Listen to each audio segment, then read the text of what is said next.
Hey, everybody, it's Dr. Nicole with Thrive Chiropractic Coaching, and welcome to the Wednesday workshop. So, why do I do the Wednesday workshop on Wednesday? Well, because it's hump day, of course. If there's anything that we need in the middle of the week to get us over the hump, it is the Wednesday workshop. So, here's the juice that I got for you today. Are you earning? Are you earning what you're worth? So often chiropractors, especially newer chiropractors that are opening their practices, are really shy about charging patients what they're really worth. And the first thing that I'm going to tell you is, why did you become a chiropractor? Okay, I get it. I know you like to help people, but you could help people taking their garbage out. You can help people by helping an old lady across the street. Why did you choose chiropractic? Or more importantly, why did chiropractic choose you? Well, if you're like anything like me, you believe that you've been born into chiropractic, that you've been chosen to be a chiropractor, that you have an innate desire to love and serve humanity with these your hands, your healing hands. Well, that's the name of my practice, in fact.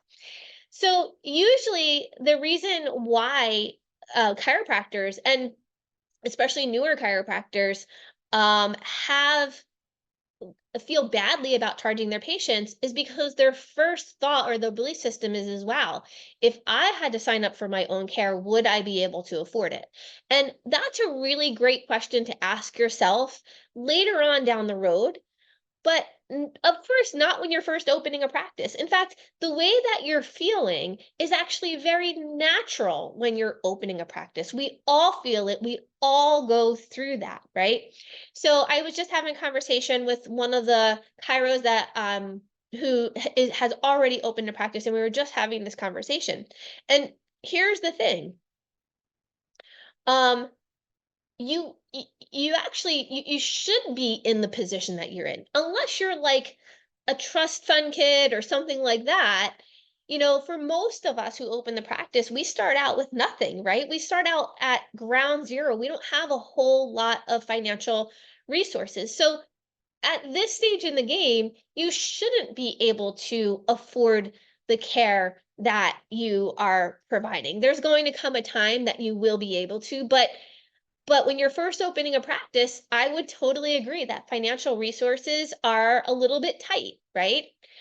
But here's the but in all of this. But you cannot put your financial situation onto your patient. So just because you're living in a season of your life where you're having a short season of your life, by the way, especially if you get a coach, where you're having an experience of limited financial resources, that does not mean that they are as well. Right? So the first lesson here is, do not put your financial experience or season that you're having currently right now onto your patient. In fact, there's more money for everybody in the world. There is an abundance of money. We're going to talk about that in a minute. All right? So money is just an exchange, right? So even before money even existed, people exchanged goods and services for other goods and services, right? So for example, if you had a bunch of chickens that were producing hundreds and hundreds of eggs per day, you would trade those eggs for something that you were in need of, like, I don't know, milk from a farmer who had cows that was producing gallons and gallons of milk per day. So I'm not a farmer, but I'm pretty sure that's kind of how it worked, right? And so money is exactly the same thing in today's day and age. Your patient is coming to you because they have a need to fill. They have a problem for you to solve. And they can't solve that problem on their own, or they can't solve their problem without you. So they are exchanging what they have, financial resources, for something that they don't have, their health, their life, right? Because without their health, they really have nothing, wouldn't you agree? Right? So you have a gift. You have a gift that has the power to change humanity. And you're worthy. You're worthy of receiving money in exchange for that gift. Now, this is where I think a lot of people get confused. Just because it's your gift doesn't mean it's theirs. Just because it's your gift doesn't mean it's theirs. What does that mean? Well, that means is just because you have a gift that could change the course of humanity,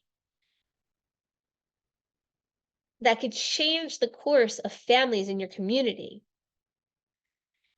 doesn't mean that that gift needs to be given away for free.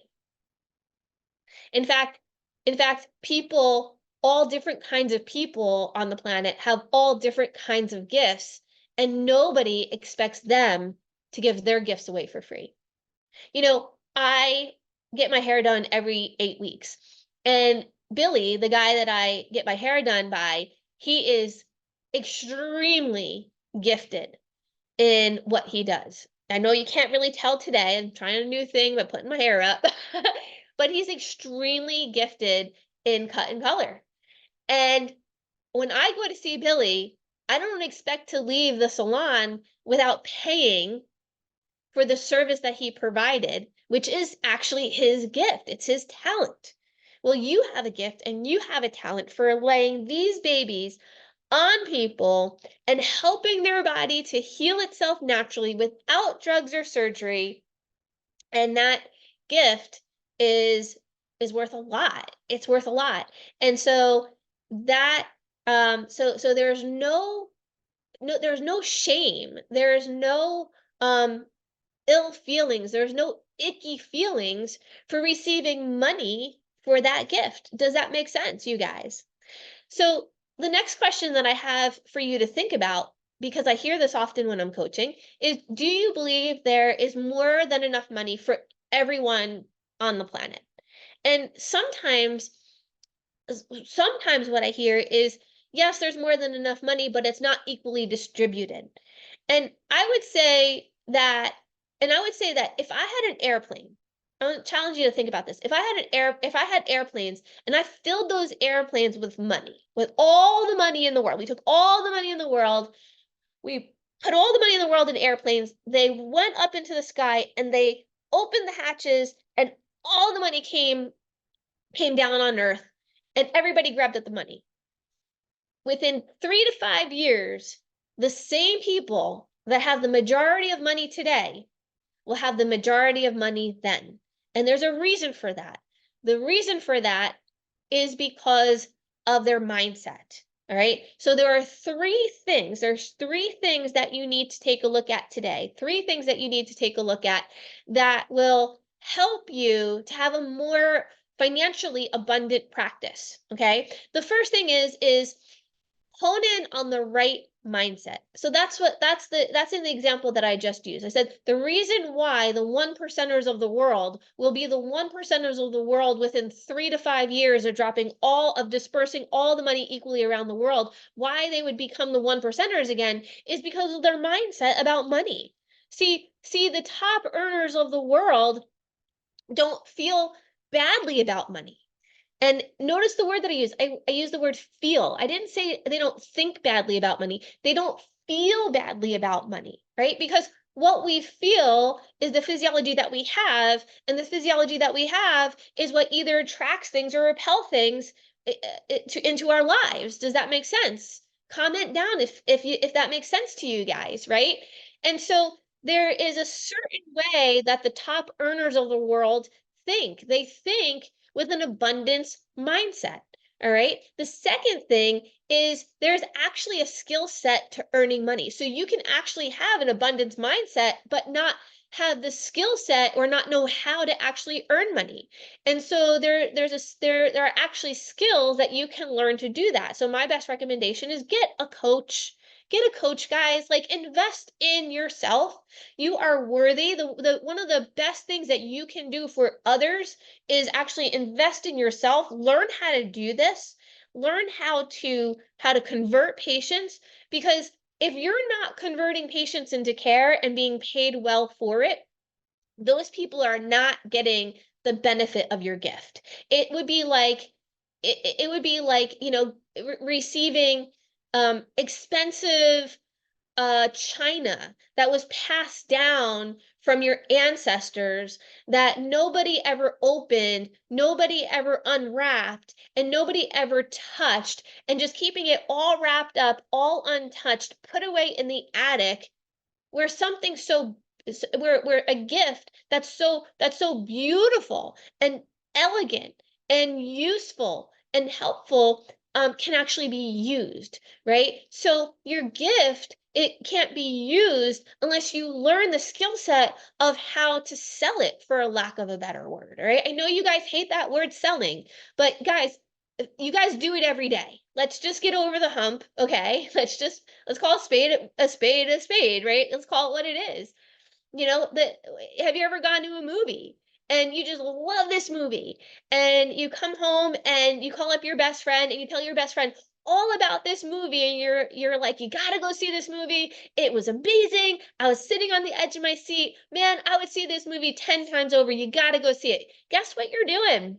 You're actually selling the idea of going to see the movie to your friend. You didn't even know you were selling, right? Well, when you get a skill set on how to do this thing called converting in chiropractic, right? Then you sell without even realizing that you're selling, right? It's the same thing. So invest in yourself, take the step, and just get the tools and the skill set that you need. Save yourself hundreds of thousands of dollars, save yourself the heartache, save yourself the mistakes, right? And learn from somebody who is doing what you want to do. Learn from somebody who's doing what you want to do. So interview coaches. Instead of a coach interviewing you, interview a bunch of coaches and ask them, like, well, what have you done? How many office visits have you seen? Tell me about what you've contributed to the profession, right? Because there are a lot of people out there that are coaches. They're really great coaches, but they're trying to coach people to go to 500 office visits a week, but they themselves have never been past like 200 or 300 office visits a week, right? You need a totally different mindset, and you need totally different systems at a 500 office visit level versus 100 office a week visit level, right? Does that make sense to you guys? Please tell me that makes sense to you guys. If it does, comment in the comments below. Let me know. And the third thing, write this down. This is very important. This is very important. You have to take massive action. You have to take massive action. You can have all the right abundant thoughts that you want. You can journal in your gratitude journal all you want, but unless you match that with action, then your goals only become dreams. Your goals are only dreams, right? You have to match that with massive action. And I help chiropractors all day long open practices all over the country. And and there are some chiropractors that don't end up opening practices. It's very rare that once we start, we don't finish, but it does happen. Why does it happen? Well, when they really see the massive action that it takes to grow an abundant, healthy, flourishing practice, some people say, I just don't really want this, right? And really what they're saying is that they don't have their desire does not outweigh the action that they have to take. Does that make sense? So you have to be ready and willing to take massive action. Okay, you do those three things, you are going to move the needle to the next level, and you are going to create a fabulous, abundant, flourishing chiropractic practice. And most importantly, you are going to bring your gift to humanity, because guys, people need what we have. I know you guys hear this over and over again, but get that in your soul, burn that into your heart. People need what you have, and there are hundreds, there are thousands, there are tens of thousands of people in your community that are waiting for you to get your shit together to feel worthy, right? Of selling them, if you will, not chiropractic, but a quality of life.